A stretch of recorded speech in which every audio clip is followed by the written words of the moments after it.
So my name's Ray, and when I was a kid, my parents buried some dinosaurs, toy plastic ones, in dirt and had me dig them up. So what happened was, after that, I became obsessed with the idea of digging up dinosaurs, studied paleontologist books, went to college, and now a paleontologist. And this I just recently found probably one of the best looking trilobites I've ever seen. So, is this on? Okay. So today I'm going to start doing video journals every single day, and today I have a new paleontologist with me that's fresh out of college named Kevin Barnes, and I'm going to be teaching him the ins and outs of different things that are going on. I talked to him in the interview, and afterwards he said something very interesting to me. He said that dinosaurs are actually in the Bible. Now, I've never, not really a Bible reading person or anything, but he's going to show it to me, and maybe it'll be interesting. Maybe there's truth to it, maybe not. But anyway, today's going to start the new day with me and him. Alrighty, and day one. This is day 2 of the journal, and Kevin actually gave me the scriptures about this dinosaur. So let me read this off, and then I want to talk to you about what he actually said afterwards, which is kind of interesting.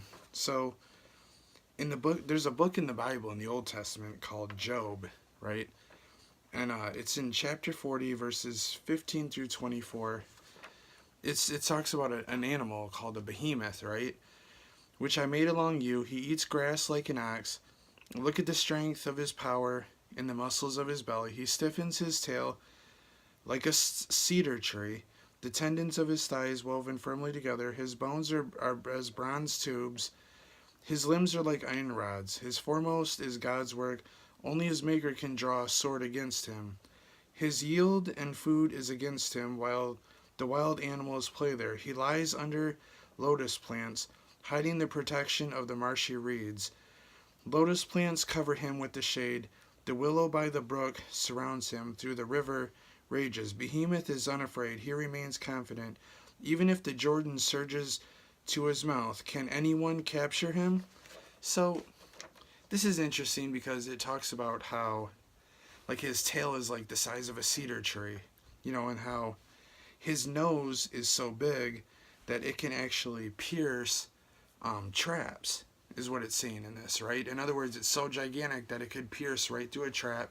Its tail is long like a cedar tree, and I thought, okay, I don't know much about the Bible, but I do know that the flood happened in Genesis, which is actually the first book of the Bible. That's one of the things I do know, right? So that would mean that the flood had to have killed the dinosaurs, if you believe this, before all of this stuff, right?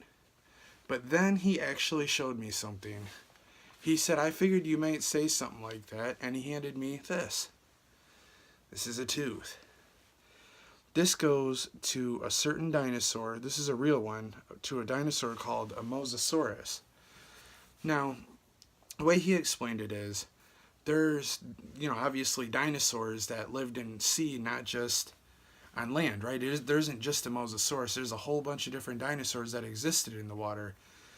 So, if there was the flood, if it was real and it happened, right, that would mean that all of the dinosaurs that lived at sea wouldn't have died, they would have actually survived, right? So the Mosasaurus, and I think there's a few other ones, can actually walk on land. It can live on land and sea, right? So this would make sense to where, at the very least, regular dinosaurs like a Tyrannosaurus Rex would have died, but something like a Mosasaurus would have survived the flood because they live in the water and in the sea, right? So I can at least give him that much, okay? Maybe that kind of dinosaur lived, but I have something for him tomorrow which is really going to confuse him. Well, not confuse him, but I'm going to set him straight on it once and for all, because the thing he's not thinking about is carbon dating, right? If you look at a Mosasaurus, they're hundreds of millions of years old. So there's no possible way that there was ever even any dinosaur around like in these Bible days, right? So I'm going to present that to him tomorrow. New day of the diary. So, I decided to explain carbon dating to him in the simplest ways possible. You're not going to believe how he responds. So let me read this off because I wrote it down to be able to show him in the easiest way possible. And he even wrote his response down, right? So carbon-12 is in our body. It's absorbed from carbon-14 that comes from the sun. When it goes back up to the sun, carbon-14 turns back into carbon-12, right? So if I go to a skeleton of anything, I can compare its carbon to the carbon in the atmosphere, and that's how you learn the age of it, right? And that's how you can tell that these are hundreds of millions of years old. This is where my mind was blown away over what he said, because I didn't expect him to have any information anyway, but he sure did. He said there's two reasons why carbon dating is completely wrong. Number one, the Industrial Revolution, radiation, nuclear bombs, because all of this causes the level of carbon to increase massively, which, by the way, I looked all this stuff up, things you could look up, I could look up, this is a diary, so I guess I've looked up, and he's right about that it can actually raise up the level of carbon in the atmosphere, right? Then number two, he said, Noah's flood, when the plants were all flooded by the water, they all died. What happens if you flood plants? Plants die when they're flooded, right? So all of this vegetation on the whole planet would have had to been flooded. When that happens, it becomes mold, right? That's actually what happens. This caused a level of carbon to decrease massively. So we have an industrial age where it increased upward massively, right? All this nuclear pollution.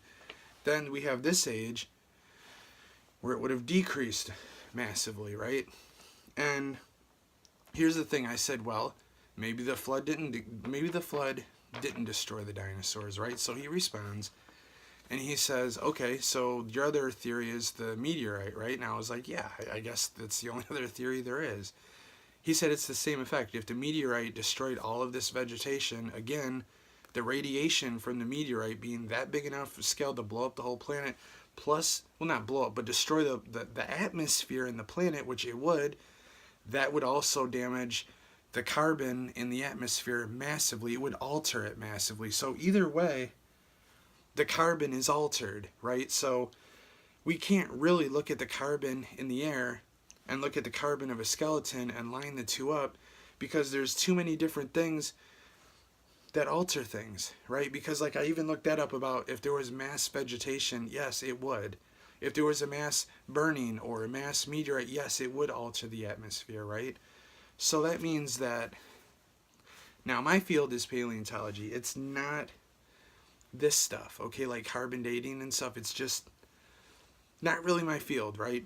However, I looked up the information. All the information is there. It's all over the place. And he's actually right about all of it, right? And it just, it blew my mind. So he invited me to church. I thought, okay, I'll give this whole God thing a try. You know, I mean, because, I mean, it still blows my mind that I went to college for years and years, and, you know, I'm like, I've been doing this for years, you know, and I know exactly what I'm talking about everything. And then here's this young kid that just graduated from college, and without even trying, he completely contradicts and proves everything that I've believed my entire life to be completely wrong. And it was just mind-boggling. So I'm going to church tomorrow with him, and I'm going to see what all this is about. So I haven't done one of these diary videos, and it's been 2 months now. And I feel like I just need to do a recap to myself of what's going on. It really should have been every day, but I learned so much, and I've just spent so much time, and I don't even know where to start. I went to church with him. These people, they were United Pentecostal. It's an apostolic church, and there was an altar call, you know, and they laid hands on me. They prayed for me, and I felt something I've never felt before. I was filled with God's Spirit, and it just, I don't even know how to fully describe this. I can't. It's like this presence came over me, this power came over me, you know, and it was incredible. So I decided to get baptized, and I started a Bible study with Kevin, and I started reading the Bible and just learning things and started understanding things, and it blew me away. because like I've spent my whole life thinking that my purpose was dinosaurs. You know, when I was a kid, I had this obsession with the Tyrannosaurus Rex. I even have this tooth, this T-Rex tooth, right? This is a sculpt of it, but I love this thing, and it reminds me of this stuff, and I think, this is my purpose, but here's the thing.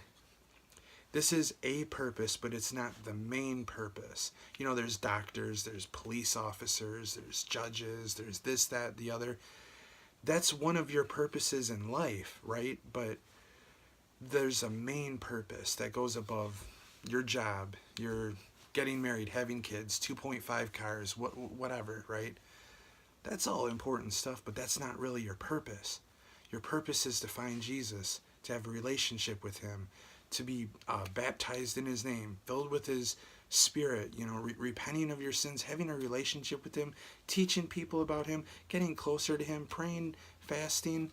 It all goes together in like this whole gigantic cluster, of importance, and there's so much to this, and I wish I could just describe it, but it would take hours and hours and hours, but it's just so fascinating. You go to the book of Acts. It's after the 4 different accounts of Jesus in the New Testament, and they're there, and they got filled with his spirit in Acts chapter 2.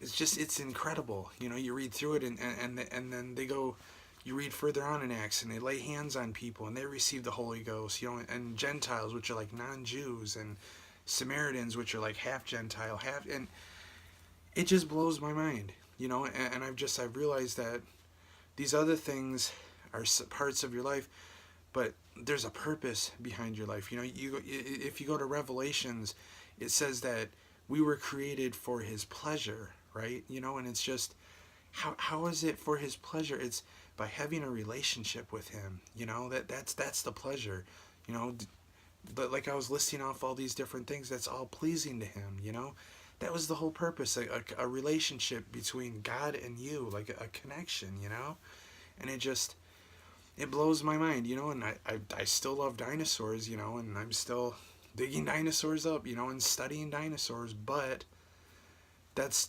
part of the purpose. But my main, real, ultimate purpose is a relationship with God, and I kind of moved away, and I couldn't find a church, so I got on my computer, because Kevin told me if you go to upcchurchlocator.com, you can find a UPC church in your area, or type in upci.com, and you can find a United Pentecostal Church right in your area. And I typed it in on the computer, I typed in upci.com, I went to their church locator. They're everywhere. They're all over the place, and you can, I was able to go to one, and I've been going ever since, and I know this is a journal to me, but I don't know, I just feel like saying that in this video, that, go to that website, and I'm glad I did. I'm glad I have this relationship with God. And I went to, again, upci.com, to the church locator, and I found it, and I found the real main purpose. Not that, again, I can't stress it enough to myself. My job is a purpose, but it's not the main purpose. That relationship with God, that's the main purpose. Alright, end of final journal entry.